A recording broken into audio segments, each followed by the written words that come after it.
Call तो नहीं आवे ना?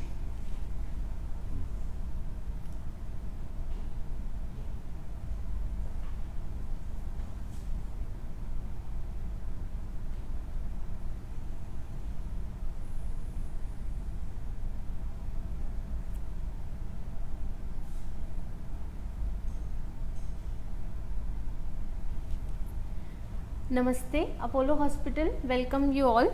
आज हमारे साथ में है doctor Manoj Singh sir. Sir is senior consultant chest and critical care physician at Apollo hospital Ahmedabad. Sir has more than 15 years of experience and he is with us for more than 15 years. Sir is expert in interventional pulmonology and allergy and also sleep disorder specialist at Apollo Hospital Ahmedabad. Sir has done more than 500 tracheostomy in complex patient of ventilator. So आज हम sir से discuss करने जाएंगे एक बीमारी के बारे में जो हमें बहुत नॉर्मल होती है आजकल, इस एस्थमा. तो हम सर से सबसे पहले पूछना चाहेंगे, सर एस्थमा होता क्या है? नमस्ते एवरीवन।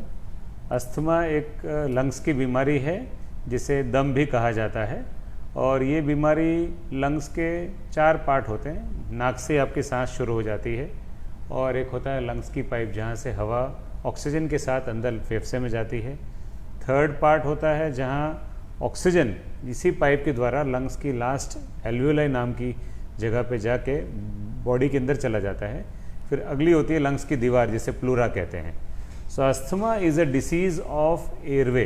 एयरवे मीन्स यहाँ से जो हमारी स्वर पेटी है, वॉइस बॉक्स, उसके नीचे से जो पाइप जाती है ट्रैकिया ब्रोंकाई, इसकी पाइप के अंदर सूजन आना और बार बार उसके अंदर कोई ट्रिगर होके खांसी होना, और नॉर्मल काम करते या कभी भी कोई ऐसा मौसम बदले या कोई भी ट्रिगर आ जाना, उसमें आदमी को बैठे बैठे या काम करते सांस चढ़ जाना, इसको हम कहते हैं अस्थमा.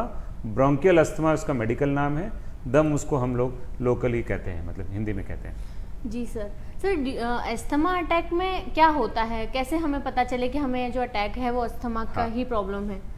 2 तरह के अस्थमा अटैक आते हैं. एक में जिसमें खांसी बहुत होती है, कुछ भी करने जाएं, बोलने खाने थोड़ा भी एक्सर्शन करने जाएं, बहुत ज़ोर ज़ोर से खांसी आती है. क्यों? क्योंकि ये जो पाइप्स हैं, बिकॉज उसके अंदर इतनी सूजन आ गई है. नॉर्मल पाइप अगर अपनी इतनी है 20 मिलीमीटर की है तो 18 से भी कम की हो जाती है, ताकि जैसे ही कुछ हवा जा रही और उसको स्टिमुलेट करती है, एक्सट्रीम्स ऑफ एनवायरनमेंट, कोई भी ट्रिगर उसमें खांसी का रूप करता तुरंत बंद हो जाती है. तो इसे कहते हैं हम कफ वेरिएंट अस्थमा.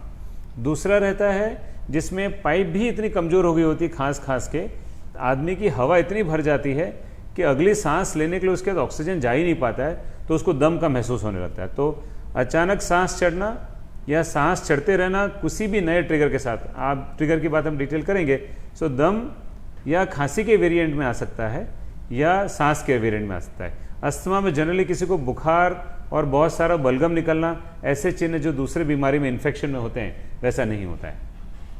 जी सर. सर इसका रीज़न क्या होता है, कैसे एक नॉर्मल इंसान को अस्थमा होता है? क्या ये पेरेंट्स के थ्रू हम में आता है कि कैसे होता है? ऐसा कहा जाता है कि ये जेनेटिक डिसीज़ है. बच्चों में होने जो भी 20 ईयर्स से पहले किसी को अस्थमा के अटैक आते हैं तो ये जेनेटिक डिसीज़ ही कहा जाता है. कोई भी लीनिएज, या तो पेरेंट्स की लीनिएज या मम्मी की लीनिएज में कभी भी किसी को फैमिली हिस्ट्री है और बच्चे का जन्म में कोई तकलीफ हुई हो, ऑक्सीजन की कमी हुई हो, डिलीवरी के वक्त कोई प्रॉब्लम हुआ हो, या उसके अपब्रिंगिंग में उसको स्ट्रेस बहुत मिला हो, या पेरेंटिंग से स्ट्रेस उसको बहुत आया हो, या उसकी डाइट बहुत वीक रही हो बचपन से लेके, तो ये सारी चीज़ों से जेनेटिक अस्थमा की उत्पन्नता होती है शरीर में, लंग्स की पाइप में. दूसरा रहता है कि उसमें नए नए ट्रिगर आने लग जाते हैं. जैसे मैंने आपको बताया, कोल्ड एनवायरनमेंट, अभी बारिश का मौसम है तो बहुत नमी है या बहुत सूखा है, ये सारे चीज़ें उनको ट्रिगर करती हैं. कई लोगों को खाने की वजह से अस्थमा होता है. चॉकलेट, मिल्क प्रोडक्ट्स या अपनी पीनट्स, इन सबको खाने से भी उनको अस्थमा होता है, क्योंकि उसके अंदर जो एलर्जन होता है प्रोटीन रूपी, वो खाते ही यहाँ पर ऐसी एलर्जी ट्रिगर करता है कि आपकी सांस रुकने लगती है या आपको खांसी बहुत आने लगती है. और स्ट्रेस फैक्टर्स इसके हैं, अगर आप ऐसे एनवायरनमेंट में गो जहाँ बहुत डस्ट हो रहा है, जैसे अपनी गृहिणी महिला रोज़ किचन में काम करती हैं, छौंका लगाती हैं, इतना स्ट्रॉन्ग स्मेल कभी आ जाए, कोई परफ्यूम लगाता हो या धूप अगरबत्ती कोई लगा रहे हैं पूजा के वक्त, वो सारी चीज़ें अगर सांस की पाइप में जा रही है और आपको ऑलरेडी अस्थमा की टेंडेंसी है इन सब कारणों से एस्थमेटिक अटैक आते हैं।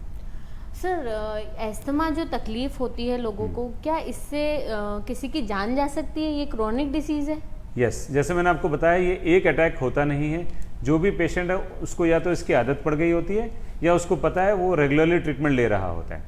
ये लाइफ थ्रेटनिंग तब होता है जब आप किसी डॉक्टर को संपर्क किए बिना ये ट्रीटमेंट्स अपने मन से ले रहे हो, एक, या आप जब भी आपको तकलीफ है तभी दवाई ले रहे हो, या आपको तकलीफ है लेकिन रूटीन दवाइयों को ना लेके ऐसी दवाइयों को ले रहे हो जिसकी वजह से आपको शॉर्ट टर्म बेनिफिट मिल रहा है, तो ये कई बार लाइफ थ्रेटनिंग हो सकता है। Asthma can be life threatening. या आप कभी ऐसी जगह पे पहुंच गए जहां इतना धुआं या डस्ट है, अचानक आपको अटैक आ गया और आपके पास अपने इन्हेलर या पंप नाम की दवाइयाँ नहीं है, तो आप वहाँ पर लाइफ थ्रेटनिंग एस्थमेटिक अटैक में जा सकते हो। जी सर, अभी आपने जो हमें बताया ट्रिगर्स के बारे में, तो मतलब एक पर्सन को कैसे इफेक्ट करते हैं ये ट्रिगर्स, और प्लस इनका लाइक हमें कैसे पता चले कि हम इस चीज़ से एलर्जिक हैं? ओके, सो देखो, नॉन ट्रिगर तो जैसे मैंने आपको बताया बचपन से किसी को पता ही होता है कि भी मैं इस एनवायरनमेंट में गया, घर में काम चल रहा है तो हो रहा है, पेंट्स का काम हो रहा है, घर में किचन में जाने से होता है, मंदिर में जाने से होता है, कोई स्ट्रॉन्ग स्मेल आ जाती है परफ्यूम के रूप में, उससे होता है, या मैंने ये खाया तो मेरे को पिछली बार हुआ था तो मैंने खाना अवॉइड कर दिया है, या मौसम बदलता है तो मेरे को सर्दी खांसी हो ही जाती है और धीरे धीरे फिर इतना कंजेशन हो जाता है मेरे लंग्स में या नाक में कि मुझे छींके और दम की बीमारी होने लग जाती है। तो ये हुआ एक्सटर्नल एनवायरनमेंट के ट्रिगर्स। कुछ इंटरनल ट्रिगर्स भी होते हैं, जैसे आप बहुत स्ट्रेस में हो, एग्जाम गोइंग स्टूडेंट्स हमने देखा है, any major stress in the family, आप अचानक कुछ एंगर या कुछ आया फैमिली में, तो वो स्ट्रेस भी माइंड से भी इसका ट्रिगर होता है, that is internal trigger. Second internal trigger जो आजकल बहुत कॉमन हम देख रहे हैं, कोविड रिलेटेड प्रॉब्लम्स, जैसे कोरोना की बात हम करेंगे, कोविड में अगर जरा भी आपको सर्दी बुखार खांसी हो रही है तो क्योंकि ऑलरेडी एस्थमा की टेंडेंसी इसके नीचे है और कोविड आपको पता है अपर रेस्पिरेटरी इन्फेक्शन है, यहाँ अगर आपका स्टफीनेस हो गया तो आपको यहाँ के नीचे अटैक आ सकता है। तीसरा इंटरनल ट्रिगर है आपकी पेट की हालत। अगर आपको बहुत गैस और एसिडिटी है या बहुत मोटे हो और आपका खाने का टाइम ऐसा है कि बहुत फास्ट गल्प कर लेते हो और उसके बाद जल्दी से लेट जाते हो, तो जो खाने का एसिड है, पचन की जो क्रिया आपकी जो वीक है, वो अगर गले में आ जाती है लेटते ही, तो इसकी वजह से हमें रिफ्लक्स डिसीज कहते हैं। ये भी एक इंटरनल ट्रिगर है। चौथा इंटरनल ट्रिगर है कि आपको अस्थमा सब ठीक है लेकिन आपको पता है ये काम करने से मुझे अस्थमा होगा, इसलिए आप करते ही नहीं, आप अपने एक दायरा बना लेते हो। तो कभी अचानक से आपको दौड़ना या कुछ एक्सर्शन करना पड़ा तो बॉडी की क्षमता के सामने आप एक्स्ट्रा काम कर रहे हो तो अस्थमा का अटैक आ जाता है। सो ये सारे internal as well as external trigger मैंने आपको बताया। जी सर। सर कई बार हमने सुना है कि एक्सरसाइज करने से, वर्कआउट करने से भी कुछ लोगों को अस्थमा के अटैक आए हैं, तो एक्सरसाइज तो हमारे लिए अच्छी होती है, सो हम अगर एक्सरसाइज के ड्यूरिंग किसी को अस्थमा का अटैक आए तो वो कैसे मेंटेन करें? राइट, अब दो तरह की एक्सरसाइजेस है। एक तो आप बैठ के कर सकते हो जिससे हम लंग एक्सरसाइजेस कहते हैं, उसमें कभी भी अस्थमा के अटैक आते नहीं हैं। अगर आपको आ रहे हैं तो आपका अस्थमा, हम ब्रिटल अस्थमा कहते हैं कि बहुत ही वीक है कि आप बैठे बैठे ही आपको सांस चढ़ रही है, तो you are not suppose to even do that. Immediately आपको डॉक्टर को कंसल्ट करना है। बट जो दूसरी एक्सरसाइज, फिजिकल एक्सरसाइज है, एरोबिक एनारोबिक एक्सरसाइजेस हैं, अगर आप अपनी व्यवसाय के लिए ये कर रहे हो, मतलब आपका ऑक्यूपेशन ये कि you have to play the sport, तो आपका अस्थमा लेवल ऑलरेडी स्पोर्ट्स में करते ही है चेक, और already between intervals also lung function test किया जाता है। अगर आपका व्यवसाय नहीं है और आप अचानक ही फ्रेंड्स के साथ खेलने गए और आपको ट्रिगर आ रही है, सो दैट मीन्स आपका अस्थमा बेसलाइन कंट्रोल नहीं था और इस एक्सरसाइज ने आपको नीचे गिरा दिया है, आपके लंग फंक्शन को, और आपको अस्थमा हो गया है। बट जो बहुत बड़े बड़े प्लेयर्स हैं, मैं नाम नहीं लूँगा for sake of confidentiality, India में और अब्रॉड बहुत सारे प्लेयर्स को अस्थमा है। They have been exceptionally well in their sports, in their field, on medicine. On medicine अगर आप खेल रहे हो और आपका अस्थमा कंट्रोल बहुत अच्छा है तो परफॉर्मेंस भी बहुत अच्छी होती है। अवॉइड ना करें अस्थमा के पेशेंट्स एक्सरसाइज को, एक्सरसाइज करें। अगर आपको अस्थमा ट्रिगर हो रहा है तो हमें संपर्क करें और हम आपके अस्थमा के लेवल को इतना अच्छा कर देंगे ताकि आप रोज़मर्रा में ये भी ना सोचो कि आपको बीमारी और नॉर्मल काम प्लस एक्सरसाइज अच्छे से कर सको।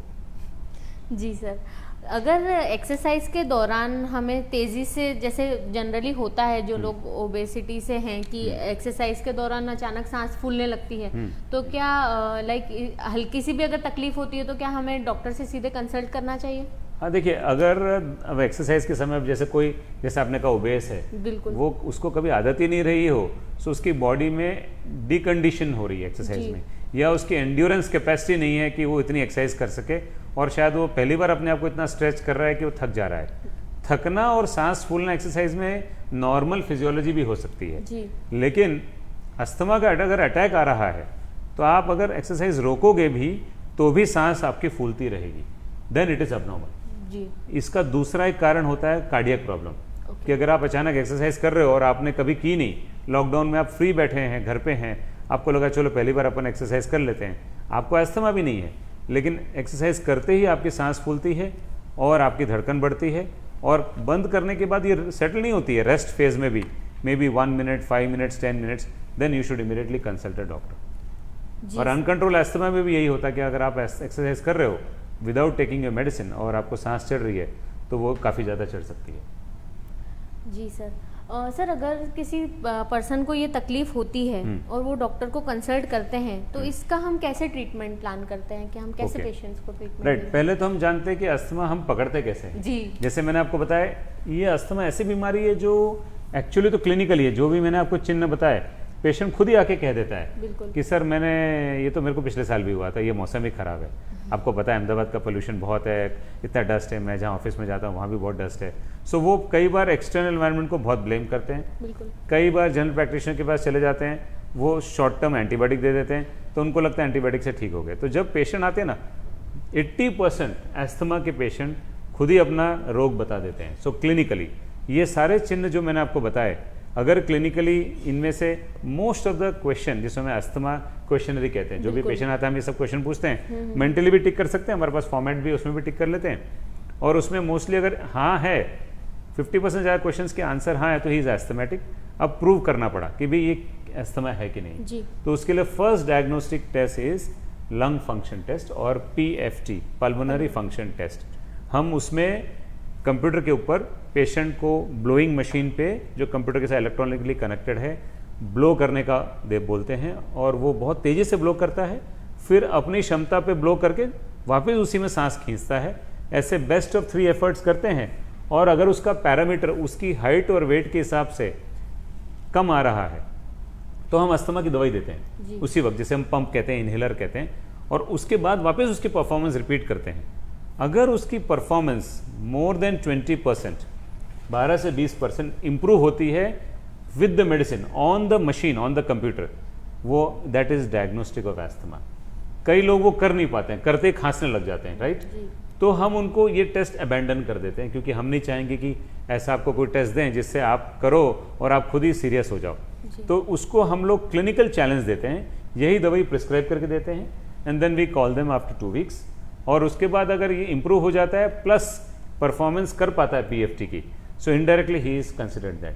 फिर आता है, लोग कहते हैं सर ब्लड में देख लो ना आप हमारा अस्थमा है कि नहीं। सो ब्लड टेस्ट और एक्सरे जनरली अस्थमा के पेशेंट सामने से मांगते हैं। ब्लड टेस्ट हम कर सकते हैं, कुछ मार्कर्स हैं जैसे इओसिनोफिल काउंट और IgE लेवल, ये सब इनडायरेक्ट मार्कर्स हैं एलर्जी के, बट वो नॉर्मल होने से अस्थमा नहीं, ऐसा नहीं कहेंगे, but they are supporting evidence. तीसरा होता है एक्सरे। कई बार एक्सरे हमें दूसरी डायग्नोसिस बता देता है। तो अस्थमा के पेशेंट्स को एक्सरे तब कहा जाता है जब हमें लगे उसको निमोनिया है, उसको लंग्स में पानी भर गया है, या फर्स्ट टाइम पेशेंट हमारे पास आया है, कभी भी कि डायग्नोस ही नहीं हुआ है, तो बेसलाइन एक्सरे करके दूसरी चीज़ें या इनडायरेक्ट अस्थमा के साइन, बहुत ज़्यादा फेफड़े स्ट्रेच दिखते हैं हमें, फेफड़े की जो हड्डियाँ हैं, रिब्स जिसे कहते हैं, वो भी स्ट्रेट हो गई होती हैं, डायाफ्राम जो इतना सांस ले लेके एकदम वीक हो गया होता है। जनरली डायाफ्राम हमारा ऐसे होता है दोनों लंग्स का, जो पेट को अलग करता है लंग से, पर अस्थमेटिक मरीज में वो थोड़ा स्ट्रेट हो गया होता है। तो ये सारे इनडायरेक्ट एविडेंस अस्थमा के देख पाते हैं, पर एक्सरे से अस्थमा डायग्नोस होगा ये एक बड़ा मिथ है। जी सर, अभी जैसे हमारा नोबल पेंडेमिक चल रहा है, कोरोना कोविड-19, तो अगर मैं एस्थमेटिक हूँ तो क्या कोरोना होने का खतरा मुझे ज़्यादा है, मुझे बढ़ जाता है, ऐसा कुछ होता है? ये थोड़ा एक ट्रिक है। जैसे मैंने आपको बताया, एंट्री कोविड की भी नाक से है, मुंह से है, और एस्थमा का भी ट्रिगर जो भी है, एक्सटर्नल ट्रिगर जो मैंने आपको बताया, chemicals, dust, inborn dust mites, अपने घर के एनवायरनमेंट के जो बताया है, केमिकल फैक्ट्री में आप काम करें, केमिकल डस्ट आ रही है, वो भी जब भी बाहर से आती है एस्थमेटिक में, उसको सर्दी खांसी हो ही जाती है जी। और कोविड में भी यही कहा जा रहा है कि अगर अब आपको सर्दी खांसी है तो आपको कोविड हो सकता है। एस्थमेटिक को ये सर्दी खांसी जो अगर पहले भी रही हो और अभी भी है, और if you are taking your anti allergic medicine regularly और ठीक हो जा रहे हो 1-2 दिन में, विदाउट बुखार नहीं आ रहा है और विदाउट बॉडी एक, क्योंकि बॉडी एक और बुखार ये अस्थमा के साइन नहीं है। अस्थमा में कभी भी बॉडी एक नहीं होगा, ये एक वायरल फीवर की निशानी है। अगर ऐसा 2 फैक्टर एक्स्ट्रा हैं, भूख मर गई है, डायरिया होने लग गया है, तो ये आपको कोविड की निशानी है। एस्थमेटिक्स आर प्रोन, ज़्यादा प्रोन जरूर हैं फॉर गेटिंग कोविड जी। लेकिन अस्थमा है तो कोविड में आप सीरियस हो जाओगे ऐसी बात नहीं है, अगर आप अस्थमा की दवाई अच्छे से ले रहे हो तो रिस्क फैक्टर अस्थमा के पेशेंट्स को है ज़्यादा कोविड होने का और या जल्दी ज़्यादा सिम्टोमेटिक होने का बिकॉज ऑफ लेस इम्यूनिटी। जी। एस्थमा का इलाज जो है सर, वो मतलब हम लोग मेडिकेशन के थ्रू, जैसे आपने बताया, तो एक पर्सन जो एस्थमेटिक है, क्या वो मेडिकेशन अगर रेगुलर लें तो एक समय ऐसा आ सकता है कि उनका एस्थमा ना रहे, फिनिश हो जाए, क्योरेबल हो तो जाए? हम शुरुआत से बात करते हैं एस्थमा की इलाज क्या है। अब एस्थमा जैसे मैंने आपको बताया कि लंग्स की पाइप की वीकनेस है जो अंदर हाइपर सेक्रेटरी हो जाती है। लंग्स की पाइप में हमारे जैसे नाक में बाल हैं वैसे ही लंग्स की सारी पाइप में बाल हैं। कुछ हमें इनवर्ड ले जाते हैं, वो बाल हवा को इनवर्ड ले जाते हैं और कचरे को आउटवर्ड ले आते हैं जी। इसको हम सीलिया कहते हैं, CILIA। सीलिया जो क्या करता है, ये सारे अबनॉर्मल पदार्थों को बाहर ले आता है। और अगर आपको याद हो सुबह उठते हो तो जो भी हम थूकते हैं after spitting, after doing the brush, वो सारा का सारा कंटेन्ड प्रोडक्ट्स है over the entire period of day वो निकाल देते हैं। तो एस्थमेटिक पेशेंट्स को वो सीलियरी डिस्फंक्शन हो जाता है, वो इतना ज़्यादा थूक निकालता है, इतना ज़्यादा उस एरिया को सूजन में ले आता है कि उसकी पाइप्स एकदम सिकुड़ी गई होती है। सो एस्थमा के लिए जो दवाइयाँ बनी हैं वो सारी इनहेल्ड फॉर्मेट में पंप रूपी हैं, जिसे हम इनहेलर्स कहते हैं। सबसे बड़ा प्रॉब्लम अस्थमा में जनरल पब्लिक को ये है, जो हम हर साल बताते हैं अवेयरनेस प्रोग्राम में। इस बार अनफॉर्चुनेटली कोविड में मई में अस्थमा वीक हम सेलिब्रेट नहीं कर सके, तो आज अपोलो की तरफ से आप लोग को यही मैसेज दे रहे हैं कि इनहेलर ही अस्थमा की दवाइयाँ हैं। कभी भी कोई डॉक्टर आपको इनहेलर लिखे तो उसको गलत मत समझिए, उसको ये मत सोचिए ऐसी दवाई दे रहा है जिससे मेरे को एडिक्शन हो जाएगी। डायरेक्ट इनहेलर अगर आप लेते हो तो जैसे मैंने आपको बताया, वो जो बाल हैं जो हाइपर सेक्रेटरी हैं वो सीधा यहाँ पर आ जाएगी इनहेलर लेने से दवाई, और सीधा स्प्रेड होगी और डायरेक्ट एक्शन करेगी, लोकली स्प्रेड करेगी। जैसे एक एग्जांपल देता हूँ, जैसे आपको आँख की बीमारी है तो आप लोग कभी भी नहीं कहते हो डॉक्टर साहब गोली दो, हमेशा कहते हो आँख की ड्रॉप्स दो। कान के तो कान के ड्रॉप्स मांग लो, लेकिन इनहेलर अस्थमा में हम लिखते हैं तो हम लोग कई बार गलत डॉक्टर साबित होते हैं। कई बार पेशेंट बोलता है हम इनके पास नहीं जाएंगे, तो पंप लिखने वाले डॉक्टर, और हमेशा सामने से कहते हैं सर 2 गोली दे दो, 3 दे दो, लेकिन पंप मत देना। वो एक प्री ऑक्यूपाइड माइंड रहता है। तो अस्थमा की first line treatment is drugs which directly go into the lung and cause जो ब्रोंको कंस्ट्रिक्शन हो गया है उसको डायलेट कर देते हैं, जो हाइपर सेक्रेशन हो रहा है जो सेकंड पाथवे सीलिया वाला, उसको म्यूकस सेक्रेशन कम कर देते हैं। तो हवा की पाइप में हवा जगह बन जाती है और आराम से उसका अटैक चला जाता है। तो first is inhaler. Second is preventive. Preventive means कभी भी अटैक हो तो एंटी एलर्जिक हम प्रिवेंट करते हैं। और थर्ड इज अगर उसको पेट की बीमारी जैसे इंडाइजेशन है, गैस्ट्रिक एसिडिटी आ रही है, तो वो भी हम सपोर्टिव केयर में देते हैं। तो inhaler plus anti allergic plus supportive care, ये 3 हॉलमार्क हैं दवाइयों के। किसी को क्योर होगा कि नहीं, राइट, ये आपका क्वेश्चन था। बचपन का चाइल्डहुड एस्थमा जो जेनेटिक से आता है, अगर आप वो सारे ट्रिगर जिससे बच्चों को तकलीफ हो रही है, साइकोलॉजिकल, एनवायरमेंटल, इनबोर्न घर के, आप मानोगे नहीं आजकल बिकॉज बहुत ज़्यादा पोल्यूशन पॉपुलेशन है हमारे कंट्री में, इंडोर जो आपके तकिए, गद्दे, रज़ाई, जो भी सोफे के कवर हैं, अगर आप साफ नहीं कर रहे हो, अगर आपके बच्चे को खांसी चल रही है तो वो बड़े होकर उसको अस्थमा के रूप में कन्वर्ट कर सकते हैं। तो अगर आपकी घर में इनबोर्न एलर्जेंस हैं और आप अपने बच्चे की खांसी को इग्नोर कर रहे हो, बार बार कफ सिरप दे रहे हो, तो रिमेंबर अगर ये अस्थमा है और आप इसको क्योर कर सकते हो तो घर की सफाई पे ध्यान दो। अगर वो क्योर हो जाता है तो अस्थमा भी उसका क्योर हो सकता है। But above age of 20 to 30 cure generally नहीं होता है। Cure is control of disease. वो साल में एक बार भी हॉस्पिटल एडमिट नहीं हो रहा है, अपनी नॉर्मल क्रिया कर रहा है, अपने ऑफिस से छुट्टी नहीं ले रहा है अस्थमा की वजह से, बुखार नहीं आ रहा है, और डॉक्टर के पास हर 6 महीने में 3 महीने में जाके दवाई ले। That is also cure. That is as good as a cure of any disease. It is like blood pressure, जैसे दवाई आ गई तो you have to just continue it. Sir, उम्र के साथ अस्थमा को हम कैसे कनेक्ट कर सकते हैं? अगर मेरी आज उम्र मान लीजिए जो भी है उसके, अगर मेरी उम्र बढ़ती है तो क्या अस्थमा का इफेक्ट मुझ पे और ज़्यादा पड़ने लगता है? जैसे मैंने बताया, ग्रोइंग एज 18 से 20 ईयर्स तक अगर आपका अस्थमा चला जाता है, आपको दवाई भी नहीं लेनी पड़ती, आपका पीडियाट्रिशियन बोलता नहीं ही इज क्योर्ड जी। सो 20 से 30 में जनरली अस्थमा आता है तो बहुत डिफाइंड ट्रिगर होते हैं, उसको हम इमीडिएटली ट्रीट कर सकते हैं। 30 से 40 रहता है, ऊपर नीचे हो सकता है। 40 प्लस में अगर अस्थमा पिछले 10-15 साल से चल रहा है तो यस, विद ग्रोइंग एज आपको, वैसे भी आप देखो, हम हेल्थ चेकअप डिपार्टमेंट में हम लोग जो पीएफटी करते हैं नॉर्मल अडल्ट्स की, जो भी कंपनी की तरफ से जाते हैं कराने लंग के फंक्शन को टेस्ट, हम देखते हैं कि वैसे भी उम्र के साथ आपकी सांस निकालने और लेने की क्रियाएं 10 से 20 ml हर साल कम हो ही रही है। अगर आप एस्थमेटिक है तो ऑलरेडी आपकी पाइप में सूजन है, तो जितना पुराना अस्थमा उतनी लंग की क्षमता कमजोर है, उतना छोटी सी बात में आपको बड़ा अटैक आ सकता है। तो with growing age simple asthma can go into chronic asthma, और chronic asthma is also defined as chronic persistent asthma. इसके बीच में सर मैं एक क्वेश्चन ये पूछना चाहूंगी कि हमारा जो यूथ है जो स्मोक करते हैं, तो स्मोकिंग क्या भी कॉज हो सकता है अस्थमा का? हाँ, देखो, स्मोकिंग अगर आप करते हो और आपको जेनेटिक पहले से पेरेंटल या अपने परिवार में अस्थमा मिला है और आप उस पर यूथ होके स्मोकिंग करो, आपको लग रहा है नहीं स्मोक करूंगा तो मेरे सारे जो हैं सब सही हो जाएगा, स्ट्रेस चला जाएगा और गर्म जाएगा तो अंदर ठीक हो जाएगा, बिकॉज पीपल नो कि heat is protective for asthma. Smoking से आपको इरिवर्सिबल ये सीलियरी डैमेज तो हो ही जाता है, और आपको अस्थमा की छोटी बहन कहते हैं ब्रोंकाइटिस, वो होने लगता है, जैसे हम स्मोकर्स ब्रोंकाइटिस कहते हैं। तो स्मोकिंग कर करके आप वैसे ही वो सीलिया को तोड़ रहे हो, डिसफंक्शन बना रहे हो, उसमें आपको म्यूकस बहुत नहीं निकलेगा, लेकिन अगर आप 10 से 15 साल पी रहे हो तो then you will have irreversible damage. तो अस्थमा की बड़ी बहन, छोटी बहन थी ब्रोंकाइटिस, बड़ी बहन इज COPD, जिसे क्रॉनिक ऑब्स्ट्रक्टिव पल्मोनरी डिसीज कहते हैं, वो उससे भी खराब है। उसमें तो पेशेंट 50 साल 60 साल के ऊपर तो ऑक्सीजन पे चला जाता है, इतना इरिवर्सिबल डैमेज कर सकते हो। प्लस एक सबसे नेगेटिव रोग हो सकता है लंग्स में इतना डैमेज होने के बाद, because of the nicotine and tar, that is called lung cancer. So smoking causes a lot of lung disease, please stop smoking, quit it. And अब तो बहुत अच्छे ऑल्टरनेटिव्स आ गए हैं टोबैको के, like chewing gums and patches. You can consult your doctor and we can guide you also. बिल्कुल sir. जैसे हम लोग ट्रीटमेंट के बारे में बात कर रहे थे सर, तो कई बार ऐसा होता है कुछ मेडिकेशन, कुछ ट्रीटमेंट ऐसे होते हैं जिससे भी पेशेंट को तकलीफ होने लगती है, साइड इफेक्ट्स होने लगते हैं, जिसे हम कहें तो उस मतलब क्या इसकी मेडिकेशन साइड इफेक्ट्स देती है पेशेंट्स को? डेफिनेटली, देखिए ऐसा बहुत इंपॉर्टेंट है, हम एलोपैथिक डॉक्टर हैं, हमें पता है कि ये सब केमिकल्स हैं, as far as required we should not prescribe, हम भी नहीं करते हैं। पर कई बार क्या होता है कि जब हम प्रिस्क्राइब करते हैं और फॉलोअप चला जाता है जी। और हम 2 तरह की मेडिसिन प्रिस्क्राइब करते हैं। One is a drug called controller, controller means ये लेते रहोगे तो आपका डिसीज कंट्रोल रहेगा। Second is reliever, reliever means जैसे पैरासिटामोल हम देते हैं, कब बुखार आ रहा है तब, बुखार अब ना आए तो नहीं लो, आए तो वापस ले लो।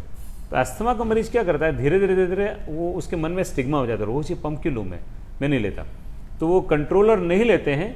फिर क्या करते हैं, एस्थेलिन नाम का एक रिलीवर आता है जो बहुत ही इफेक्टिव है इमीडिएट सांस चढ़ने में। आप दौड़े, आपको सांस चढ़ी, तुरंत ले लिया, ठीक हो जाते हो। तो बुखार जैसा है, जैसे आज थोड़ा बहुत मन नहीं कर रहा है, बॉडी एक हो रहा था, आपने कैसे पैरासिटामोल या कॉम्बीफ्लैम या डायनापार ऐसी दवाई ले ली, तो उसके बाद क्या होता है, आपको ठीक लगता है, तो अगले दिन वापस back to work. So reliever अगर आप बार बार ज़्यादा ले रहे हो, which was prescribe for emergency, और आपकी वो इमरजेंसी आपकी आदत बनती जा रही है, इट इज़ लाइक स्मोकिंग, कि आपको मन करा तो ले लिया, मन करा तो ले लिया, that is the number 1 cause of side effect.